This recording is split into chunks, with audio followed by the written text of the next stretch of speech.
ស្រស់គុយទាវហើយយកសាច់គោរាយពីលើបន្ទាប់មកស្រូបទឹកស៊ុបដែលមានរសជាតិផ្អែមមុនពេលខ្ញុំបិទតូបសម្រាប់ត្រូវរងាស់ក្បាលឆ្អឹងហើយពេលថ្ងៃស្អែកមកធ្វើការរងាស់ម្ដងទៀតចាប់ពីប្រដិមរហូតដល់ពេលបិទតូបទើប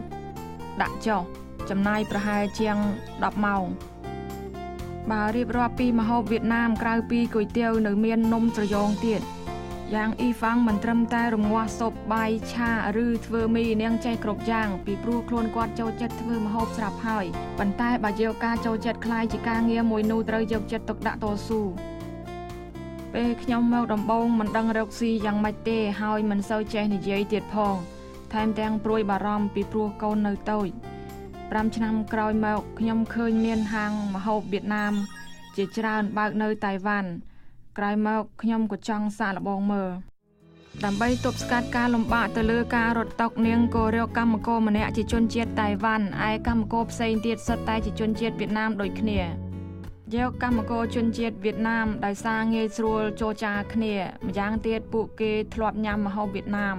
យល់ដឹងពីរសជាតិពិតៗអាចទុកចិត្តបាននៅក្នុងហាងនេះមិនត្រឹមតែលក់ម្ហូបនោះទេនៅមានលក់វត្ថុគ្រប់យ៉ាងដែលនាំចូលពីវៀតណាមនិងតុបតាំងដោយរបៀបវៀតណាមធ្វើដូចខ្ញុំអញ្ចឹងបើកក់ម្ហូបច្រើនវាលំបាកដល់ភ្ញៀវតាមធម្មតាគ្រឿងខ្លះខ្ញុំធ្វើរួចហើយ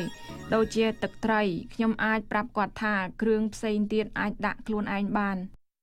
ទីនេះរសជាតិក៏ដូចស្រុកមនុស្សក៏មកពីស្រុកធ្វើឲ្យអ្នកដែលឃ្លាតឆ្ងាយពីស្រុកចូលមកដោយមិនថាញ៉ាំអាហារឬមកជួយនោះទេធ្វើឲ្យការរកស៊ីរបស់គាត់កាន់តែរីកចម្រើនឥឡូវសូម្បីតែស្វាមីក៏មកជួយធ្វើដែរតែគាត់មានចិត្តខ្មាស់អៀនមិនចង់ចេញមុខក្នុងកាមេរ៉ាទេតែគាត់គាំទ្រភរិយាគាត់អស់ពីកម្លាំងចិត្តធ្វើម្ហូបជូនអ្នកទាំងអស់គ្នាពិសាឃើញពួកគេរីករាយខ្ញុំក៏សប្បាយចិត្តដែរ